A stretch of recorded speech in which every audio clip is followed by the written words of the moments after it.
આજ રોજ મનરેગા કૌભાંડ આરોપી બચુભાઈ ખાબડના બંને પુત્ર બળવંત કિરણ ખાબડ જામીન મજૂર હતા. તાત્કાલિક લવારિયા કૌભાંડમાં 79 પૈકી 21 કામ કાગળ પર પૂર્ણ બતાવવામાં આવ્યા હતા. તે માટે કિરણ ખાબડને જેલ બહાર નીકળતા એરેસ્ટ કરવામાં આવ્યા હતો અને 7 દિવસના રિમાન્ડ મંજૂર કરવામાં આવ્યા અને લવારિયાના કૌભાંડ બહાર આવતા એની સાથે બીજા પુત્ર બળવંત ખાબડના નામે પણ નવી ફરિયાદ દાખલ કરવામાં આવી છે.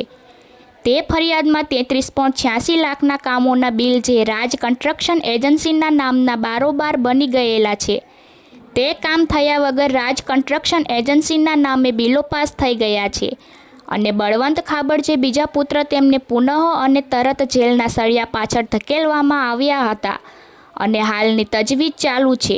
સંવાદદાતા Dineshbhai Parmar, Dahod. The Mirror News, Dahod.